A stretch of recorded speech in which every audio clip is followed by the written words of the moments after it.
think it is on. Good afternoon, ladies and gentlemen. Welcome to the Oxford Martin School and our lecture series, Inequalities. Since this is actually my first occasion, Robyn, that I am introducing one of those lectures, apart from the one actually that we did at the examination school a few weeks ago. Let me first of all introduce myself. My name is Achim Steiner. I have taken on the position that Ian Goldin held until August of this year as director of the Oxford Martin School, and have been here for a few weeks, so still very new, but very excited by all the things that I encounter, and particularly opportunities such as these, when we can invite the whole community from across Oxford to join us for this lecture. This evening we have the great pleasure of having Professor Robyn Norton address us, and as many of you will already know, because you chose to come to listen to her, she brings a rather remarkable spectrum of both experience, expertise, and as we were just sitting and chatting, also a global view, because I think you spend more time in the air than on the ground by the sounds of it, Robyn. But particularly also for the Oxford Martin School, it's a great pleasure to welcome you, and I just want to draw the attention of those who may not yet be aware that the subject of this evening's lecture is also available in the form of the Oxford Martin policy paper entitled Women's Health, a New Global Agenda. And what you will address this evening, I will leave to you, Robyn, but just to say that we are obviously extremely happy in the Oxford Martin School in having the association with the George Institute for Global Health, which many of you know has a very strong footing here in Oxford and housed here also in the Oxford Martin School. And Robyn Norton is the co-founder and principal director of the George Institute for Global Health. Just a couple of practical issues, just to make you aware that this lecture is being recorded and is also being live webcast. So please do think twice if you are going to make a comment that you may wish not to have made or otherwise.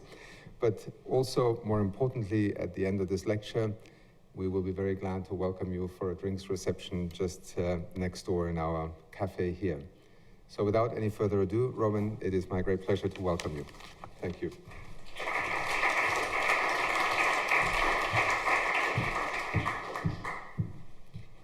Great. Thank you very much, and good evening. Now, I've got something around my neck, and I hope you can hear me. And the first disclaimer I'd like to make is, last week I lost my voice. This week I've got it, but I don't have hearing in one ear. So if I start going quiet, I believe the IT staff are going to make sure you can hear me. So my apologies on that account. Oops, so what have we started with here? I must have done something here. Right, let's start back here at the beginning. No. Go on to that one. Has that done it? What's happened there?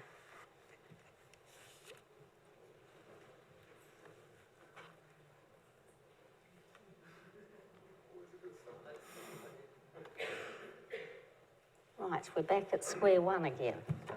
So let me, I think I'll just put these things down here. Right. So, before I start properly, I'd first like to make a couple of acknowledgements. And of course, I am here today to talk about our policy paper, and of course would like to acknowledge the co-authors on the policy paper. Sonna Peters, who's here in the audience tonight, Vivek Jha, who I think is in the audience or is running late and will be here, Stephen Kennedy, who unfortunately couldn't make the evening tonight, and Mark Woodward, our final collaborator, who, a bit like me, spends half his time here and half his time in Australia. And this happens to be Australian summertime, so of course he's in Australia most sensibly. I'd also like to, in the paper itself, we make a number of other acknowledgements, and I'd particularly like to thank Julian and Anusha, who worked with us in taking this paper into a policy document, because I'm not a policy person, and I think I'll come back to that in a minute. And we very much appreciated the input that we had from both Julian and Anusha. Subsequent to producing the policy paper, I've been fortunate to work with 3 young women who've been really helpful in taking us on the next step of the journey, and like to acknowledge the input of Rochelle, Alice, and their help has been very valuable to us. So what I want to do tonight is firstly talk about the agenda, the paper itself. Now I'm going to assume that most of you probably haven't read it. For those of you who had and know it in details, my apologies if I'm going over things that you already know. But I wanted to go through briefly what the policy paper is about and why we believe we need a new agenda and what those recommendations were from that paper. The paper itself, it really has 2 focuses. One, which is about the need to broaden the current agenda, and the second is about the need for a gendered approach to health data. What I'm then going to do, and was perhaps what I was asked to do, is, well, how did we implement the recommendations of the policy paper? I am going to talk about that, the journey that we've gone on subsequent to that time. And I call it a journey because, frankly, I'm an academic, more recently an administrator, but not a policy person. So it's been an interesting journey for all of us who've been involved in writing this to see what we can do and how we can go. And certainly welcome any comments later on about ways in which we might take the work further. As we've embarked on this journey, though, what's also occurred, there's been a number of other issues and people that have connected with us, which I think is part of the journey, which I'd like to share with you as well, because I think they're totally relevant to where we've gone on this. So, starting out, broadening the agenda. We've focused the paper in terms of the current agenda with its primary focus on sexual and reproductive health. Our premise is that limits the opportunities to improve the health of the maximum number of women in the most effective ways possible.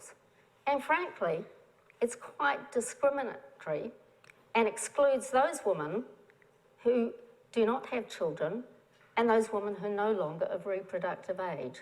So we believe, in terms of the agenda for tonight, focus on inequalities. There are inequalities amongst women on these issues. Where we started off on this, it was about the middle of last year. We were very mindful in September, of 2015. It was to be the 20th anniversary of the 4th Beijing World Conference on Women. And that there was a lot of work was going on, and a lot of reporting about what had happened in the 20 years since that conference. Much of the focus on women and health in that initial report was on sexual and reproductive health, but it did have a broader agenda embedded within that. We'd started to see some of the reports coming out of that did focus 20 years later on the achievements in terms of sexual and reproductive health, but frankly, not a lot on other achievements. We were also very mindful, September 2015 last year was when the world transitioned from the Millennium Development Goals to the Sustainable Development Goals. The Millennium Development Goals, as many of you would know, focus really on a pro-poor agenda, and so not surprisingly, it focused on the issues that were particularly of relevance for women in poor communities, and so a major focus of the Millennium Development Goals was on sexual and reproductive health. So we were very keen to see what was going to happen with the Sustainable Development Goals in terms of a broader agenda. What we didn't know at the time, but you find out going on a journey, was also at the same time we were coming to the end of the 5-year global strategy for women's and children's health. Frankly, I didn't even know it existed, and I don't think any of the rest of the team knew it existed at the time. But it was coming to an end, and we started to see the first drafts coming out of the new agenda that was to be released again in September 2015. So we thought it was very timely for us to be able to put our oar in, if you like, about what some of the new direction should be in the light of what had happened really in the 20 years since the Beijing Women's Conference. Given all of the focus of those three particular reports and the particular activities focus on sexual and reproductive health, one of the really fantastic things that occurred as a result over the 20 years since 1990 is we saw a 45% reduction in maternal deaths. Now, this didn't achieve the Millennium Development Goal completely, but a 45% reduction in maternal deaths has been fantastic. Now, alongside that reduction in maternal deaths, there were a whole lot of other changes in the global burden of death and disability. And so in the report, and I'm not expecting you to look at this at all because I'm about to go into some detail on this, but in the report we've got Table 1 and Table 2. Table 1 focuses on what were the leading causes of death for women in 2013. I should just add, the 2015 data was just published last week, and so I haven't updated this or even looked at the 2015 data. 2013 data were released. Table 1 focuses on deaths, and that's what I'm going to use in my presentation tonight. I could equally focus on Table 2, which is very important, which focuses on disability, because it presents a slightly different picture, and I will refer to that later on. What I want to do is to focus on the things that we thought were very important in the 2000 data compared to what had been the focus on the previous 20 years. If we look at the leading causes of women for death globally in 2013, we see that non-communicable diseases account for 7 of the 10 leading causes of death, led by heart disease and stroke.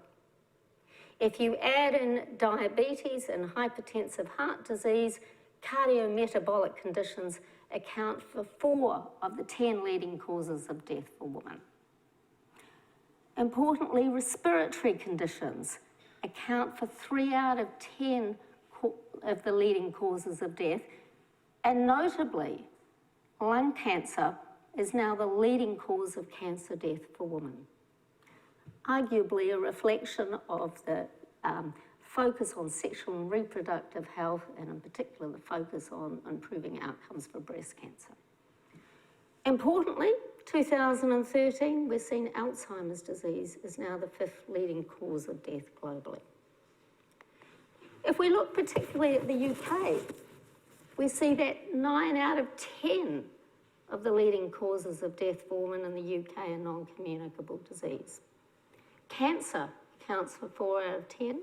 Again, in the UK, lung cancer is now the leading cause of cancer death for women. Cardiometabolic conditions account for 3 of the 10, with heart disease and stroke being number 1 and 2.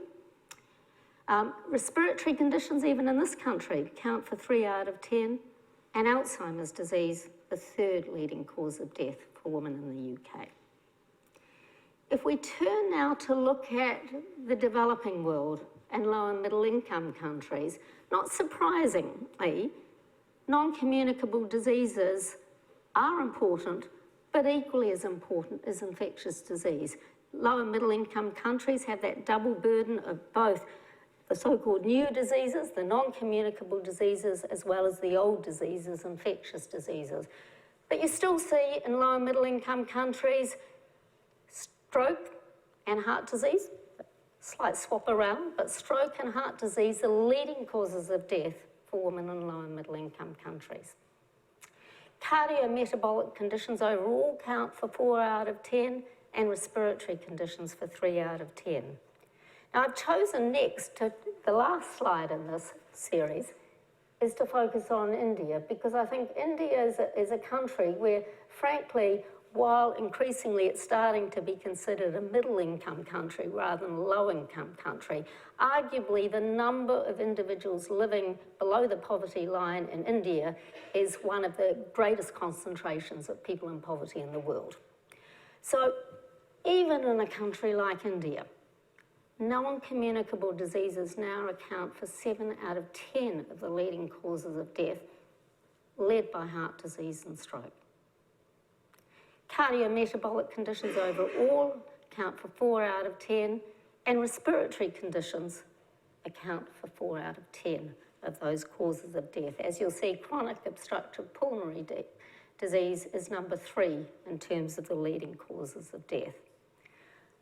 That's the data that's out there, that's available. So one would think clearly the new reports that are coming out, the new directions that one would be looking at with respect to the new global strategy for women, children and adolescent health would have an important focus on non-communicable diseases. Indeed, if we look at the Sustainable Development Goals, there is an increased focus on non-communicable diseases. Could arguably moving from the Millennium Development Goals, which is a pro-poor focus, to the Sustainable Development Goals, which some people have described as a planetary planetary goals, which is about everyone on the planet, you would expect non-communicable diseases to be there. Now, when we again first started looking at, they presented a draft of the Global Strategy for Women's, Children and Adolescent Health. No mention of NCDs at all. Arguably, there was a lot of lobbying behind the scenes. And so the new global strategy for women's, children's and health, which was launched in September 2015,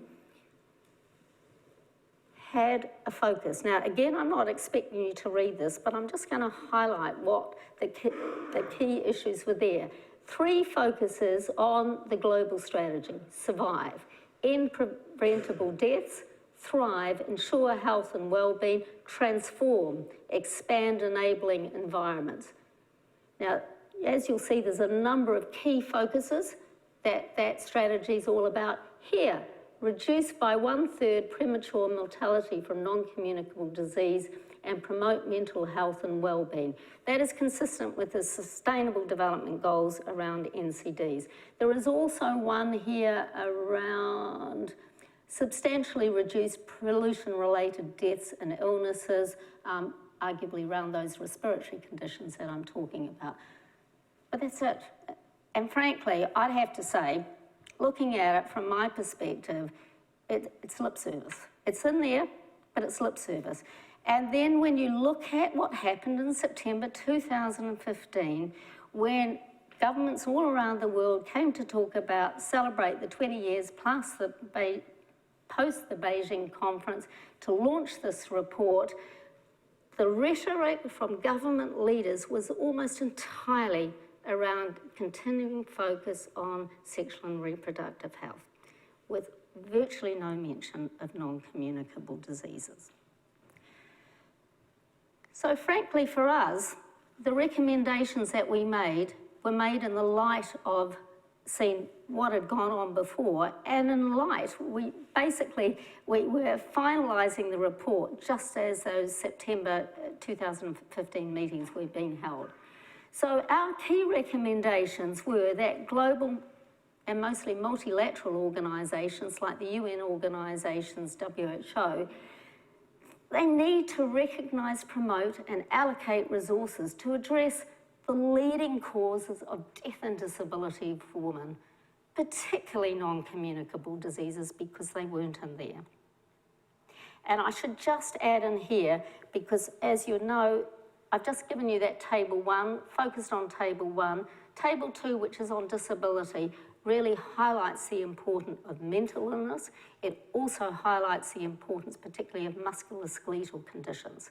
I'd also like add on to that is I presented, of course, all age groups, but I really want to focus on adolescent girls, and because in part the global strategy has a particular focus on adolescent girls, and what we're seeing is a significance of self-harm and unintentional injuries. So really, if we've got a global strategy that focuses on improving the lives of women and girls, the current focus is not sufficient. The second thing that we have put in here is recognising we're not talking about getting rid of a focus on, getting rid of attention on sexual and reproductive health, but saying, let's be realistic. We need to recognise, promote and allocate resources to support an integrated life course approach to sexual and reproductive health. And I've just used a couple of examples here of why we need to do so. 52% of maternal deaths in pregnancy at or soon after childbirth are attributable to 3 leading preventable causes: hemorrhage, sepsis, and hypertensive disorders. So clearly, if we want to improve pregnancy outcomes, we've got to focus on NCDs. 28% of maternal mortality results from non-obstetric causes such as malaria, HIV, diabetes, cardiovascular disease, and obesity. But we also know a focus on women in pregnancy if we can manage conditions that occur during pregnancy, such as gestational diabetes, then we can also reduce their risk longer term of type 2 diabetes in later life. We also know that high blood pressure during pregnancy is associated with an increased risk of diabetes. So clearly a life course approach that even round that pregnancy area that has a broader focus is going to not only help the outcomes for the mothers and babies, but it's going to have potential improvements for women across their life course. In addition to the recommendations to global multilateral organisations, we had a particular focus on national recommendations and specifically the UK government. And we said that it's really important that the UK government recognise, promote and allocate resources to support the global strategy of reducing by a third premature mortality from NCDs. And I'll just come back to a couple of points on that. And that was really directed clearly at the National Health Service.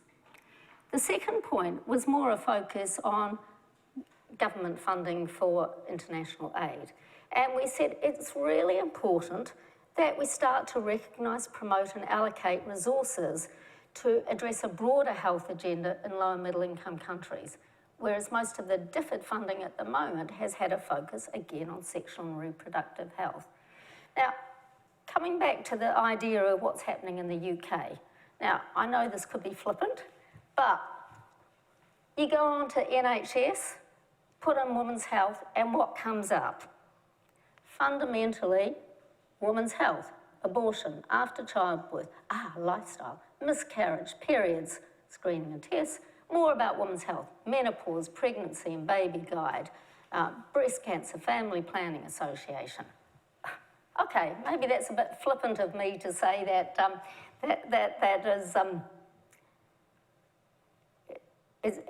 you know, they are really concerned, because indeed if you go into the age groups you see a focus on NCDs. But importantly, if that's what's coming out there, does it surprise us that women in the UK don't understand the importance of heart disease, for example? This is a survey. If you go onto the British Heart Foundation website at the moment, they did a survey and asked the question, does heart and circulatory disease kill more men than women? And the answer is no. Heart and circulatory disease kills a similar number of women, but 69% of the population in the UK didn't know this. Now, when we started looking at this, we were looking at some of the data that came out of the US, which suggested only about 50% of women knew that heart disease was the leading cause of death. I then communicated that to some of my colleagues in the New South Wales Heart Foundation in Australia, and they said, we've just done a similar survey in Australia. Only 36% of women know that heart disease is the leading causes of death. So we've got a real issue here about who knows what. And women, if they don't know it's a leading cause of death, what are they going to do to reduce it?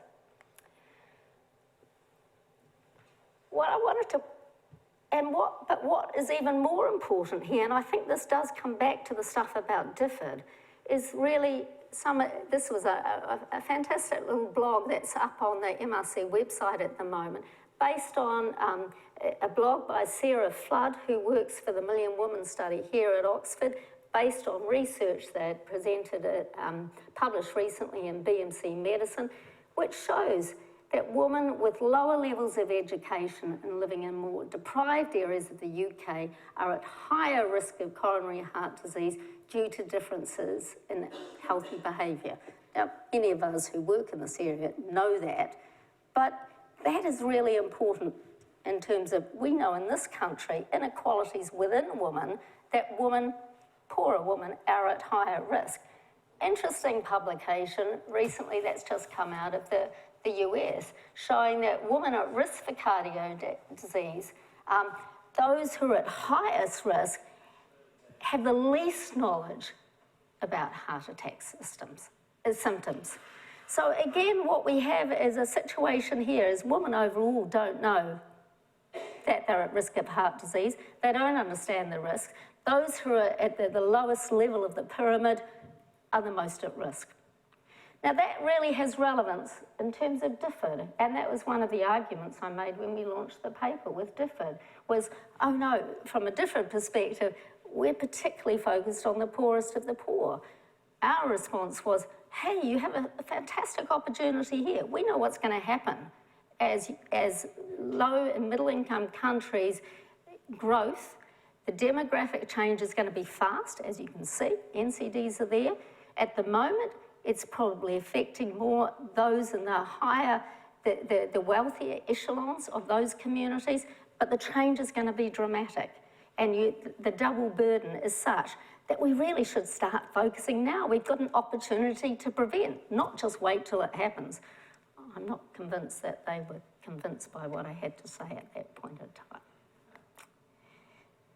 The last recommendation we made on this first part was about academia. It's our responsibility to also recognise, promote and address a broader women's health agenda. And that's something that we can perhaps come back to, that as academics, again, maybe somewhat flippant, if you look at the women's health centres around the country and academia, they're almost exclusively sexual and reproductive health. And for that reason, I'm proud that the George Institute has recently joined with the Nuffield Department of Obstetrics and Gynecology, because Stephen Kennedy, our co-author on that, and the team in the Nuffield Department of Obstetrics and Gynecology recognise that we've got to move to a broader women's health agenda, and that's part of where we want to go in the future here at Oxford, to practice what we preach. If I move to the second area of focus for us of the paper, was on a gendered approach to health data. And the approach that we've taken here is that assumptions that data and research findings involving only men are relevant for both men and women is not only discriminatory, but frankly produces bad science and has the potential to lead to detrimental effects on women's health.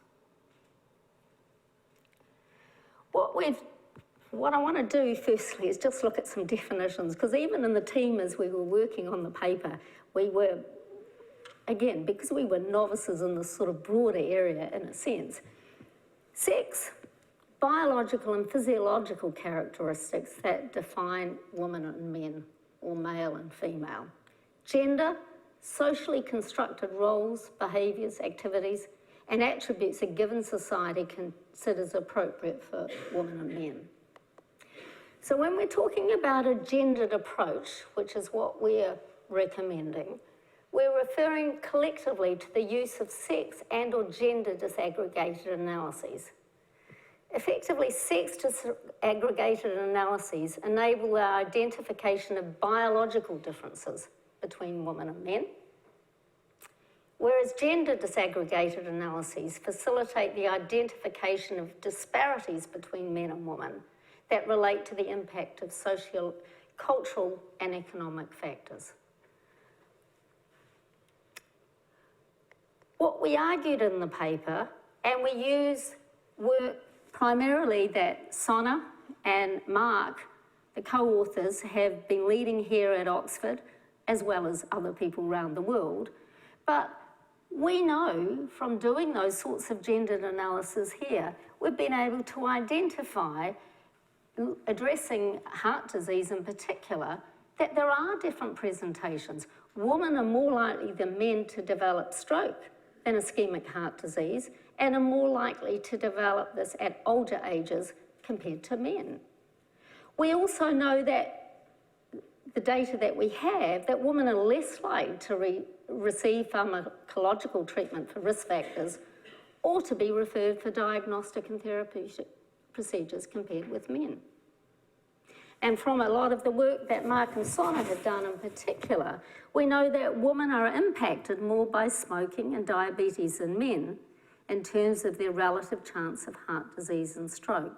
So indeed in the paper we present a lovely diagram that Mark and Sonna have produced, which showed that women have a much greater risk of ischemic heart disease or stroke than men when they have the same factors that are,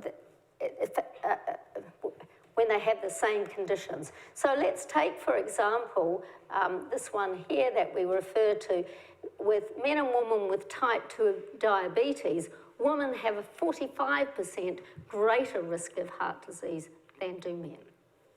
So we know if you do gendered analyses, we do good science, we understand what are the issues that are relevant for women and what are the issues that are relevant for men. Now, again, we didn't know much about this when we embarked on this journey, but fundamentally, this is not a new issue, although I put this in the context of the work that Mark and Sonna were producing. It's just been published in the last couple of years. It's new, it's new in terms of what's been published, but frankly, the concept and the importance of gendered analysis has been out there for quite a while in terms of who's producing these major global reports. So we know, for example, the Roadmap for Action, which was published in 2014, has a focus on the importance of undertaking gendered analyses. The Sustainable Development Goals is underpinned all the way through all those goals of the importance of sex disaggregated, gender disaggregated analyses. So in many ways, our paper is not saying anything new, but frankly, it needs to be said again and again because we're just still producing the research rather than just saying we need to do it. I'm using this as an opportunity now, so I should just go back there. These reports are really, in large part, a focus on routine health data and what should be collected. And we use examples in the policy paper of, frankly, how routinely health collected data has still not been analysed, disaggregated by gender. The second component of that is looking at a gendered approach to health research. And part of the journey that we've gone on with this is identified some fantastic players in the world who are working in these areas. And in particular, I want to focus on Gendered Innovations. It's a group out of Stanford University who have really been pushing the importance of a gendered approach to health research, stuff that I didn't know about before. For example, they were telling us about all the testing for seatbelts and that none of those original crash test dummies use women. So it's sort of like, okay, there's a lot of women pregnant driving cars. Why aren't we testing that? And there are different issues. Anyway, a fantastic website, but one of the things I really want to bring you to is this policy recommendations here. Embedded in that is a timeline of what's happening around this area. And the timeline talks about the US Revitalisation Act, which really was pushing the idea of we need to include women in clinical trials. We can't continue to do clinical trials and not have women. Then a few years later, people said, oh, we can't just do all our research on male mice. We actually need female mice. And then a few years later, cells. There are male and female cells. So even when we're doing really basic cellular research, there is no excuse for not looking at gendered analyses. So it's been really fascinating to see that what's coming out, but frankly, it's still not out there in practice. So then to move on, and again, we had the privilege of meeting Simone, and I can never pronounce her name, as Sonna knows. She has a Dutch name, so apologies to those who are Dutch in the audience. I can't pronounce their names, and I wouldn't even attempt to do it because it wouldn't be right. But basically, this report was released in September 2015. And this was supported by the League of European Research Universities, of which Oxford University is one, a report focusing on the importance of gendered research and innovation, integrating sex and gender analyses into the research process. I know Sonna and I went along to the meeting and thought, oh, she's doing exactly what we want to support. So frankly, moving forward with our recommendations, we've really said we're not inventing anything new here.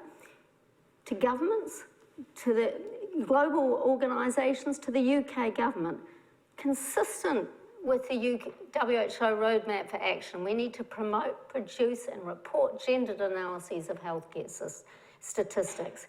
Importantly within that, and I think we need to keep saying this again and again, we want to ensure resources are available to monitor to both monitor the analyses of healthcare statistics, but importantly, we need to understand the pathways of care for women within their healthcare system. And if there are disparities, we need to develop strategies that will reduce those disparities. And that is something that, when we've started to look at, well, what do we know about how women are treated for hip fracture, for example? Do they differ for men and women? Well, frankly, we don't know. So we need this sort of data out there. For academia, again, nothing new. We've said, consistent with the Leary advice paper, universities need to take a leadership role in developing, promoting and implementing policies requiring that all new research is appropriately designed to enable gendered analyses. Likewise, that medical journals require all new papers submitted for publication to have undertaken gendered analyses. And obviously, with respect to research funding agencies, then basically all research funding agencies should require all funded research to be appropriately designed. And that frankly, saying that it's going to cost more to include women as well as men is no excuse. We can't do that, because I think we were talking with somebody just the other day, is what is the cost of not doing that? And that's what we need to be considering here. So, that was our paper, summary of what we did, life after launching a policy paper. Okay, here we were in the, hosted by the All-Party Parliamentary Group on Global Health in the Houses of Parliament. We launched the paper, we had people from the NHS, people from DFID there, all said very nice things about the paper. Without saying too much, I did try to contact them afterwards and say, hey, you read the paper, you said nice things, how do we move this forward? They seem to be on holidays, they seem to be busy. This is part of the journey of a policy paper, so somebody who's been in high levels before may be able to give me some advice about how you go about doing these things moving forward. So it's been an interesting process. It's been about 6 months, but I think we have achieved some things. Remembering, I think the other thing is to say we had a modest amount of resources that would enable us to take it forward. We don't have a huge team of people who can systematically take our recommendations and do something with them. But we have achieved some things over time. So just to give you a sense of what that's all about, we've been monitoring what's been going on over the last year, since or the last 6-7 months since we produced the policy paper. Most recently, I attended a side meeting of the UN General Assembly in New York. A whole meeting that was focused on making every woman and girl count. In May this year, Melinda Gates announced $80 million that she was going to put into making women and girls count. The Australian government put in $20 million into this as well. So we had at the meeting Melinda Gates, the head of the UN Women, Foreign Minister from Australia, and a woman who heads Data 2 Times, which is a part of the UN Foundation, really focusing on the issue of gender data. Interestingly for me, it's all about the collection of new data, rather than a focus on what can we do with existing data. And so it's something we want to explore and see how we can partner with them, really with that focus on what we do with existing data. We have the opportunity to present at the EU Parliament in a couple of weeks' time.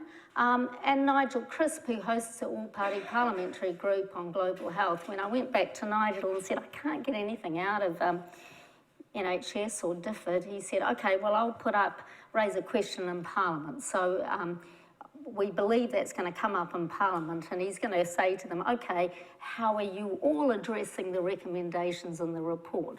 So it'll be interesting to see if anything comes out of that. One thing we did do is, so one of the people who at that meeting invited me to come and speak. So I thought, right, somebody's interested.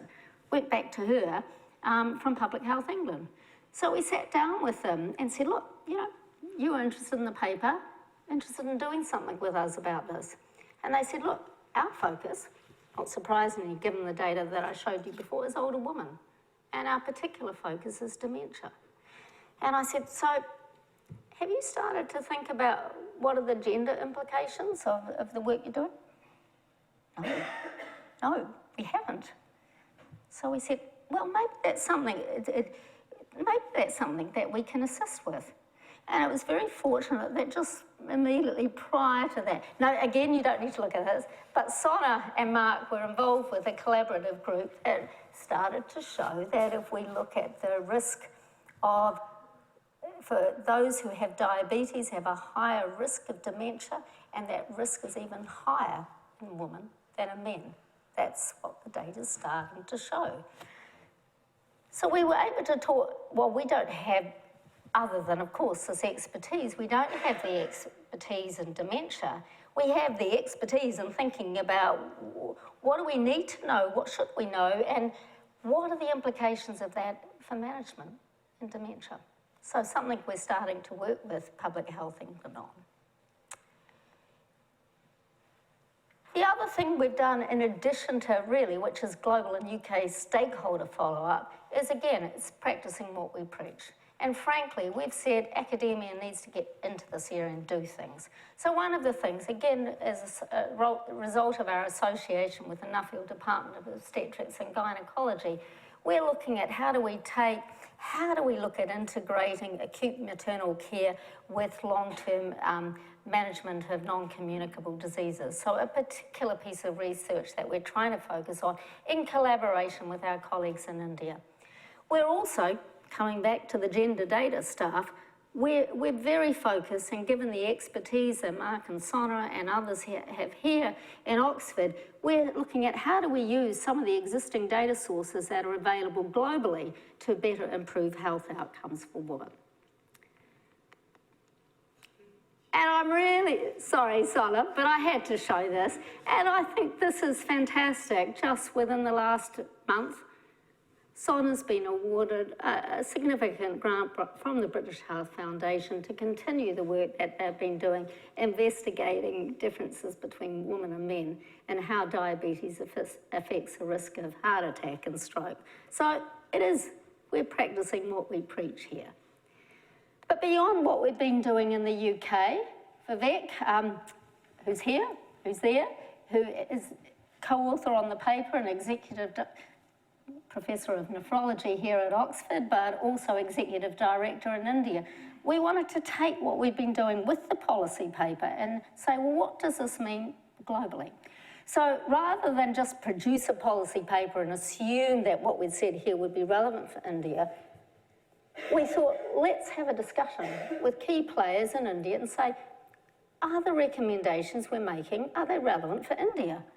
And it was fantastic that we had this meeting, and fantastic but a bit horrifying, because basically people said, yes, Okay, the George can take a leadership on this and go ahead and do something on it.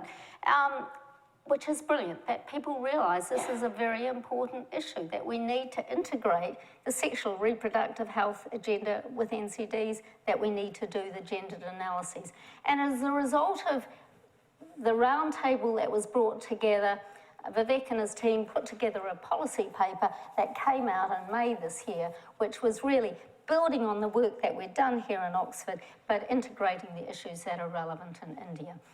And as you would have seen from the previous work, both the big data analyses and the work that we're doing integrating maternal child health and NCDs is in partnership with our office in India. So again, practicing what we preach and doing more things. Somewhat similarly in China, with our team in China, we actually did this before, so that in November last year, we did the same thing, sat down with a few key players, government players, all China, I can never remember the acronyms, but key players in China to say, is this an issue in China? We had the head of women's health for the Chinese, from the Chinese Ministry of Health. He said, all of what we do focuses on sexual and reproductive health, but we realise we've got to change. So it was a fantastic meeting to have that. And again, what we're now doing is developing a program of research, discovery, implementation, advocacy and training in collaboration with Peking University Health Science Centre. Same sort of concept, focus on big data. How do we use big data to inform and improve health outcomes? We're engaging with the Ministry of Health and the Family Planning Research Institute, and indeed next week have a meeting with the China Centres for Disease Control to look at their big data sets that they have that we might be able to work with them on. We're also, again, the focus of the integration with sexual and reproductive health. We're working on the development of a mobile platform, based platform for improving maternal and newborn health, funded by the China Children and Teenagers Fund, funded indirectly by Qualcomm. And importantly, the other issue that Alice is working on with us, one of the things we've realised, both in China and India, people often talk about the fact that women don't have access to health care, and if they went or have poorer access and the quality of care is poor.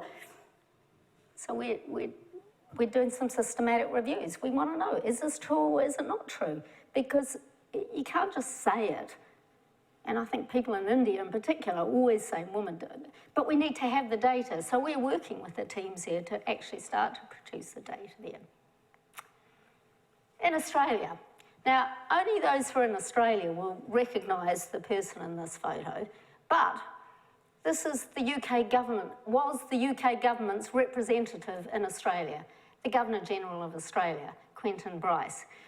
What we've done in Australia is, again, take the policy paper and go to players and say, is this relevant for Australia? So we had a lunch with the great and the good of women's health in Australia, including Quentin Bryce, the Governor-General, and presented the results of the policy paper. What struck me is they said, lung cancer, more important than breast cancer, is a cause of death. These were women who had been involved in the women's health movement for the last 20 years. So they were the stalwarts, and they didn't know. They just hadn't kept up with that data. And so, interestingly, they said, wow, we need to do something about this. What can we do? So we started off at this group to say, well, is this something we should do? Importantly, in Australia, probably like the UK, really strong focus on older women. And I'm just going to divert slightly because I'm going to apologise. In our paper, we talked about reducing preventable mortality.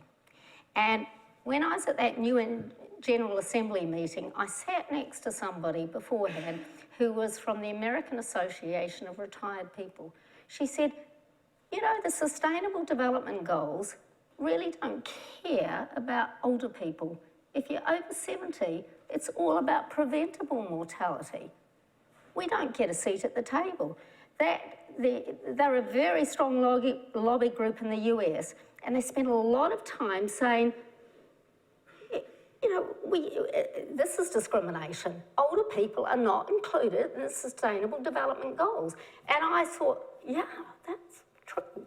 So when we come to an Australian environment and the UK environment, as I indicated with Public Health in England, that's what, you know, we've got to think about what does all of this mean for older people and older women.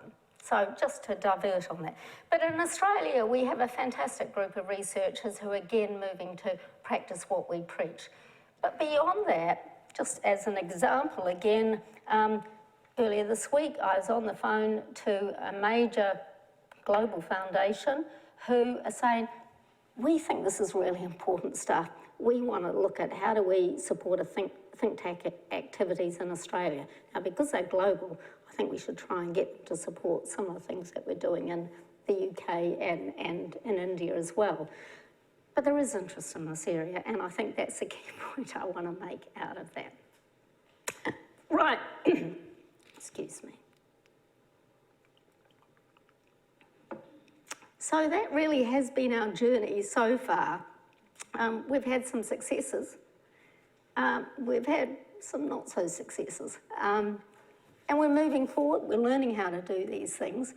But I did want to highlight 2 or 3 other things just to complete the presentation today, to say part of that journey has been people who have come forward to us and say, hey, look, we're doing this. There's some other issues that are relevant here, and how can we join forces? The first one I want to acknowledge is Pavo, who works with Alistair Buchan, who's the head of the Division of Medical Sciences. Basically, I've since discovered that that group have been doing a fantastic amount of work which is relating to women in medicine in large part. But I was asked to join this global call for action to include gender in research impact assessment. And there are a number of components in that paper that is raised, but one of the important things is about that idea of if we're doing research, we really need to think, well, does it differentially impact men and women?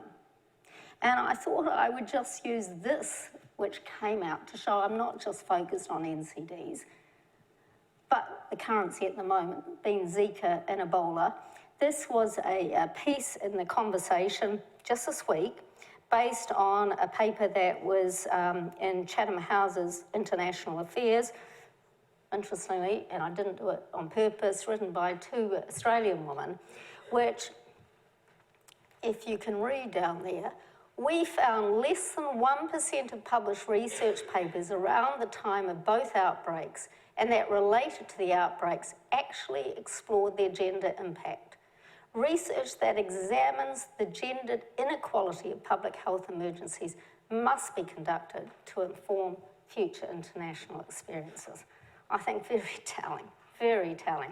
So that whole issue of research impact, assessment impact, is so vital.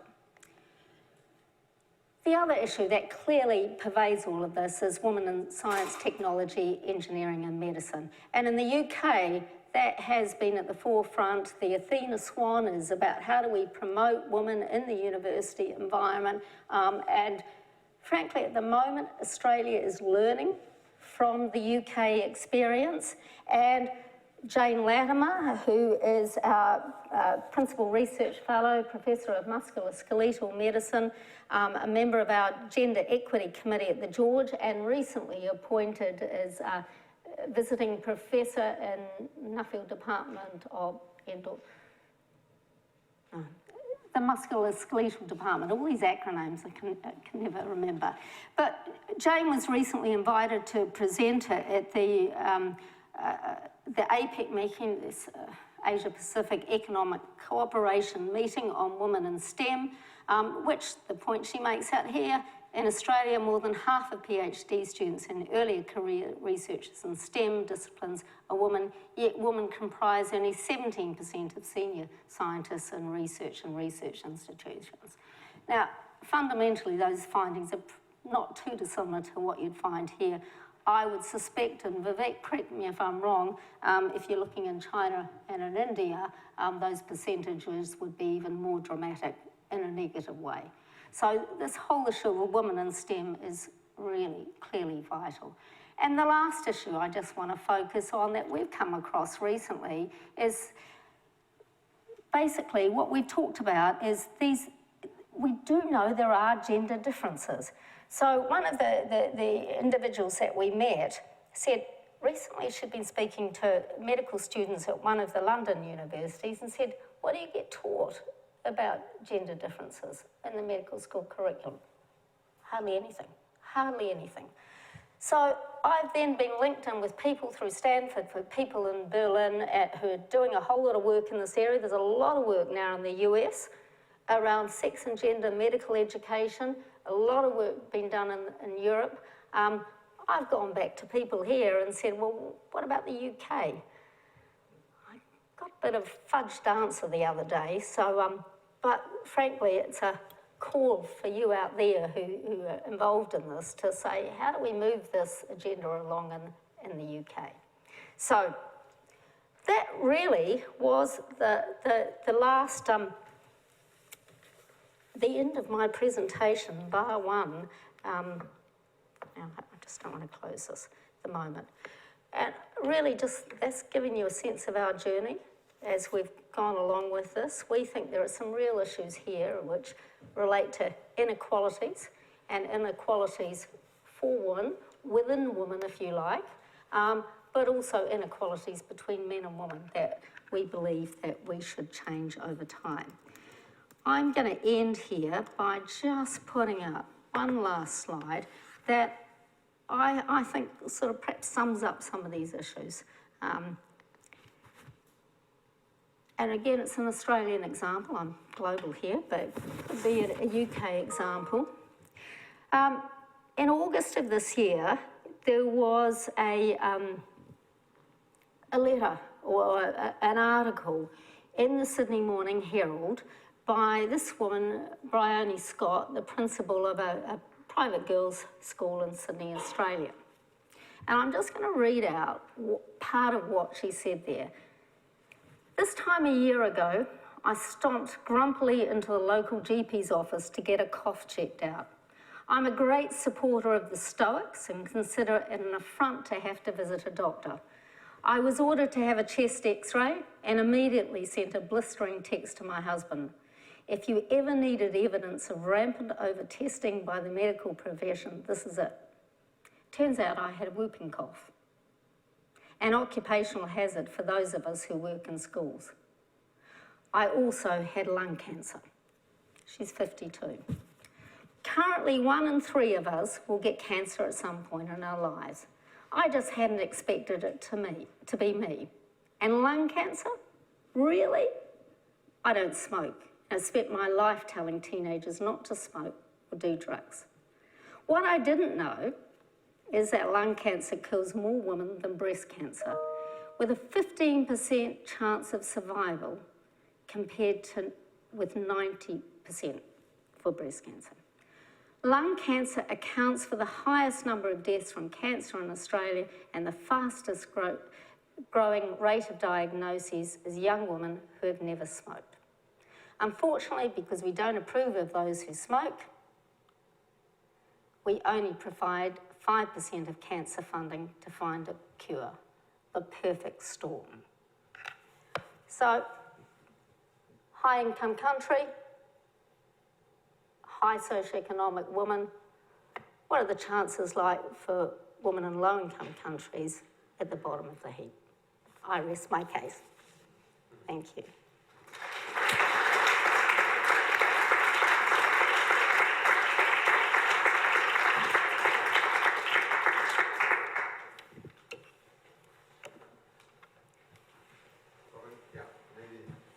Should I stay or should I go? Well, do you want to stay up here? Because I think the questions are really aimed at you. First of all, thank you very much both for a fascinating way of presenting what is a whole set of realities that you have explored in the paper. If I can just pay you a compliment, I think the way you have described the impact already of the paper and the way you have taken the paper beyond just publishing it, I think is a lesson in how to not rely on just putting something out, but then taking it to the audiences. And, you know, at one point you said to me, I was, so to speak, until a few months ago, in that receiving end of many of these bits of knowledge, research, and new evidence that emerges. I think one of the great challenges that I would share with you is every decision maker is, in an exponential sense, confronted with more and more complexity. And I think one of the things that, you know, also attracted me to the Oxford Martin School is that we need to learn to solve one problem by also linking it to solutions with other problems that are related. And I think that is in part where you make so many connections also. And there is no question in my mind that I think the work that you have done in this case, but also many others over years, has begun to change the way that policy, but also research, you make a very interesting differentiation between policy, academia, has begun to see that gender is not adding to your work, it is actually making your work in some ways easier because it is more efficient, more precise, more targetable, and in that sense also more equitable in its outcome. But let me not stand in the way of the audience asking you questions. I simply would suggest that you can point out, and I'll continue to listen, and then thank you at the end. Thank you. Thank you. So, any questions, comments, clarification? Jane, you don't need to ask me questions. Jane is from NDOG, who's working with us on the pregnancy NCD links. Jane. Thank you, Robyn. That was an excellent presentation. I just wonder, in terms of what we can aim towards, are there any examples from countries where gender parity is a lot better than in other countries, say the Scandinavian countries and things, where the health disparities have also narrowed? Or are we looking at biologic differences, do we think? I know this is what you get with the sex and the gender, but do we have any examples where, say, that there's very high gender disparity versus a country where there's a lot more gender parity on, you know, women in parliament, domestic violence, these things that we're working on, or is no society really there yet? I'm not sure I can answer that. Maybe other people here can do that. I think partly I can't answer it, one, because we don't have the resources to investigate those sort of things. But more importantly, I think we're seeing a lot of anecdotal stuff out there, which is why I talked about the work that Alice is doing with our colleagues in China. And when we had an intern working with us in India, looking about women's access to healthcare in India, when we started to do a sort of brief review of the literature, realised there's not a lot of data out there on gender differences. And that's the whole point that we're making. So, I mean, that's a very reasonable question to ask. But the gender stuff isn't there to the extent that we think it should be. So, but other people may know this field better than I do and can offer a more positive response to you.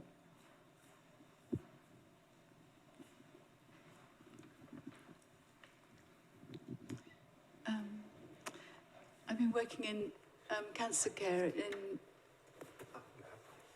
in Africa and in India for nearly 30 years, so I was quite surprised by your statistics that showed that cancer was not one of the 10 top diseases.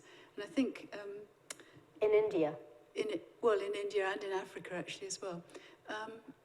But you said reducing preventable mortality, but actually, you know, most of the cancer registries aren't kept up to date in these countries. And women don't reveal their diagnosis, they don't feel their breast, they don't tell anybody when they've got these diseases. So it probably should be about number 4 up there or even higher. And yet, you know, we're not going to get these statistics very readily. And also on the gender thing, that women are second rate very often and they're not going to get the screening and prevention and the mammograms and that sort of thing. So it's really important to push this. Yeah, you're talking about data and data and data, frankly. And I think one of the things that we all put up the global burden of disease data, but Michael Bloomberg out of New York has just put $100 million into the Data for Health initiative. most of that money's gone to a group in Australia, Alan Lopez at the University of Melbourne. And the reason they've done that is because they are suggesting that 60% of deaths in the world are not counted. So we present the global burden of disease data as if it's a gold standard, and frankly it is at the moment. It's the best that we've got. But I take your point absolutely, that you know, if we don't actually know what 60% of the deaths are caused by, and we know, and we were just talking about this over lunch today, if we look at the data from India, we know that in Goa, you've got about 100% of vital registration for deaths been undertaken, but if you look at a poor state like Bihar, I think it's somewhere around 50%. Don't quote me on the numbers. But just to give you an idea that it's the poor states where the quality of the data is least, and arguably, absolutely, you know, what we're showing there could be a push towards issues like non-communicable diseases as opposed to infectious diseases. So, look, given all the caveats about data, that's an issue. The second one was about, do women get better treatment, diagnosis, et cetera, That's exactly why we want to do the sorts of, we need to know, well, one is, do we have any data of that nature? And if we do, what does it actually tell us? Not just the anecdotal stuff. We need that data. So I think what you're saying is, and what people say to us in India, is that, you know, if there are limited resources, then who gets treated? It's the husband, because they're the breadwinner, and then it's the children, and it's the woman last. But we actually need to have a look at that data. We're starting to look at some data in Andhra Pradesh, for example, that we quote in the paper there, where we've been looking at where they've got insurance systems for the poorest of the poor, which is about 80% of the population in Andhra Pradesh. And we're still in the process of looking at the data, but it does suggest that the costs of care are less for women than for men. Now, our immediate reaction is, even in a so-called universal healthcare system where everyone has access, in that system, there is actually a family cap on how much you can use for insurance. So maybe it's the case, even in a so-called universal system, that if there's a family cap on care, that it goes firstly to the man and then lastly to the woman. But we need to explore these things and understand them. And frankly, if it turns out the other way round, because we need to remember women still live longer than men, and how do we improve men's health as well as women's health? So we're not biased in that sense.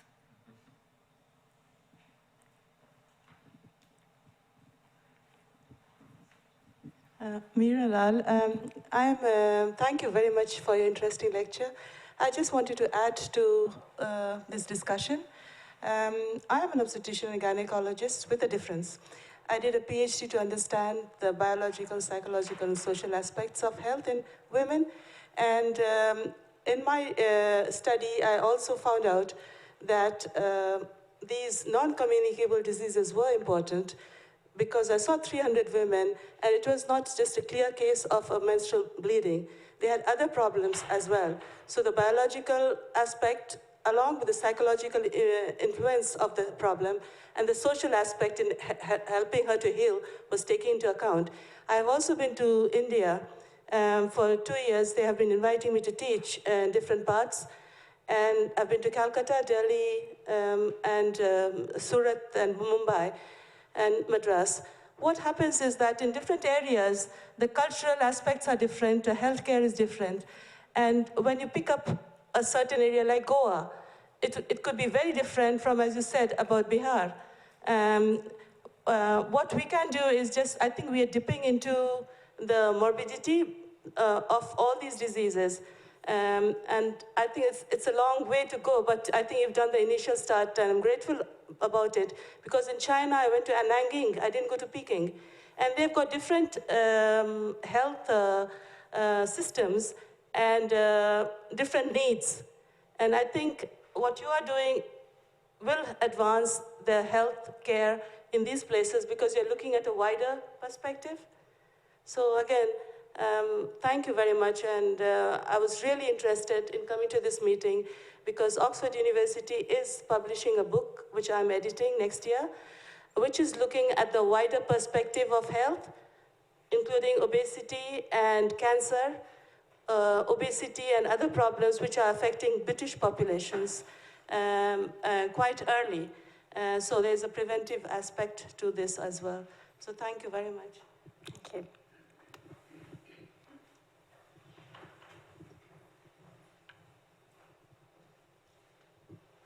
Thank you for the lecture. You mentioned that there's been some mixed interest in terms of the recommendations from different stakeholders.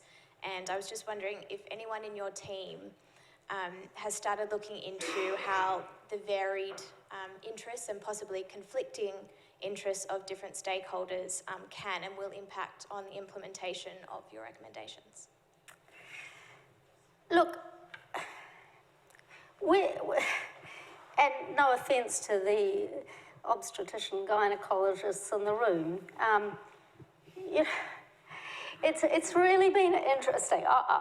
It's been interesting to look at what's coming out of WHO in this field, because on the one hand, WHO, the Women's Children's Health team, have so-called been at the forefront of calling for a broadened agenda. And again, you know, I can say these could be flippant examples, but they produced a whole WHO bulletin issue on let's broaden the women's health agenda to focus on beyond sexual reproductive health. That was the editorial. Every single article after that was a focus on sexual and reproductive health. Now, partly, frankly, it's because the people who work in that office come with a background in sexual and reproductive health.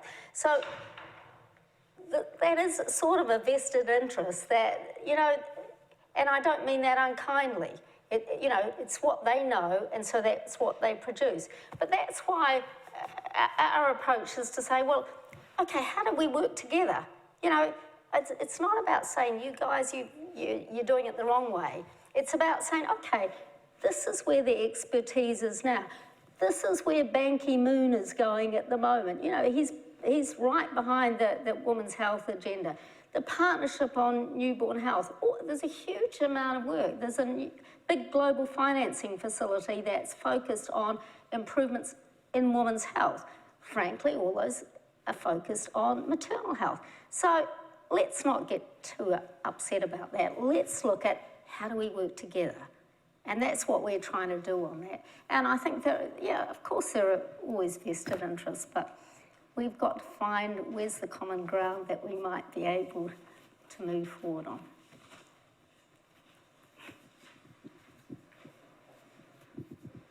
Yeah, the signal for us to have a drink. Our own health.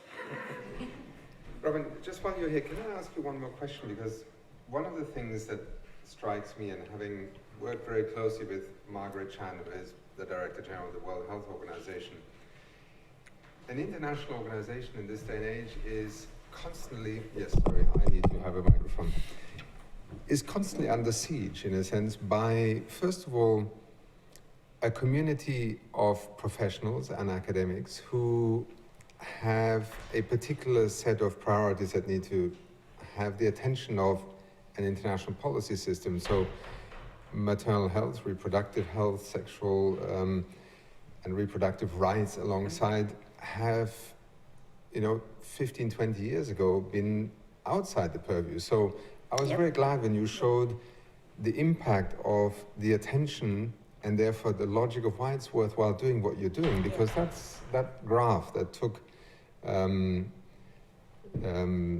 essentially death related to childbirth down so significantly. 20 years ago, there would have been somebody standing here and saying, you know, it is a scandal that this is not being given the attention it is.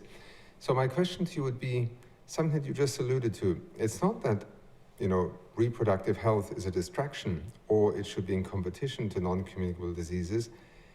it should actually be an agenda where we try and leverage off one another, because at the end of the day, we're talking about a healthcare system embedded in a larger economic, public, budget funding system, where I think very often we find ourselves setting up competitive agendas. And I wonder whether you could end your lecture this evening just with a couple of reflections. Where is the link between the focus as it is today and the focus that you would like to have in this broader agenda that you have laid out, or where are the easiest connection points, perhaps, or leveraging points? Look, I think there's been a history, not just in this area, but in medicine, that we've focused very vertically. And I think that's, many of us would be aware of all the resource, particularly in places like Africa, that have gone into HIV/AIDS, for example, and the Ebola, which was sort of like a recognition that the cross-cutting health system issues that are common to all of these things were not being fixed. The focus on this is where the resource is in one area versus the other. And I think that's not how we are as humans. And we've got to look at, I think what we're saying here is not just the maternal health, sexual reproductive health agenda and NCDs. This is actually common across a lot of the things that we're all looking at, not just for women, but for men as well. So that has to be the way that we go. I think the other comment I was going to make, I really was tempted right at the start to show a YouTube video, which is, on one level, it's a fantastic, some of you may have seen it. It's a young woman from Afghanistan who's a rapper and raps about child brides. And it's a fantastic, amazing sort of stuff. And I wanted to show it for two reasons. One is because, you know, obviously the whole issue of child brides is an issue that's relevant for women. But it's one of those things you see it and you think, wow, gosh, we've got to do something about it. Whereas this stuff is not so dramatic in terms of, oh my God, that's wow. But that's why we've got to have the data, because the data shows us we've got to do the dramatic stuff like looking at reducing child brides, but we've also got to deal with the stuff which is really the data. And I think, again, it's that integration between that dramatic stuff gets a whole lot of people out of the seats who wouldn't be bothered at all. So how do we get those? So when you've got child brides who are coming in because they're dealing with sexual violence, there's an opportunity, again, around what are we doing with, here's a young woman who's got this. Why don't we treat her as a whole person, not just as somebody who's a victim of violence? That we need to look at all our healthcare issues at that point in time. So I think that is a theme that, and you're so right, when you look at what happened 20 years ago, the sexual reproductive health agenda was just really starting on the agenda then as people recognise it is preventable. So, yeah, there will be swings and roundabouts, but where we need to be at the moment is that integrated approach to what we're doing. I can only sign up to that because I do believe now, out of a very personal and direct experience, I led the United Nations Environment Programme. One of the things that struck me as absolutely extraordinary when a few years ago I learned that we have 7 million people dying prematurely each year from indoor and outdoor pollution. It's an extraordinary number, totally avoidable in the sense of a cause that is driving this. But what was also interesting, for many it was a disease that, again, because of lung cancer and respiratory disease, was more associated with richer countries, when in fact, because of indoor pollution, cooking, and if you've ever been inside a Maasai hut where a woman spends hours every day engulfed by smoke, it is not a surprise that actually many women in Africa are not even counted at the moment who die of lung cancer or indeed have respiratory conditions because they're not even on the register. And I think it just points to the importance of data, but then also doing something with the data that you have done, I think, with your team with this policy paper. So to all those who are watching around the world, you're welcome to have a look at it, and you can find it on the website, oxfordmartin.ox.ac.uk. And with that, Robyn, may I just thank you again for having both worked with your team to be part of making this more understandable and even taking it then to those who can actually do something with this. and for being part of this community and for the lecture this evening. Thank you very much.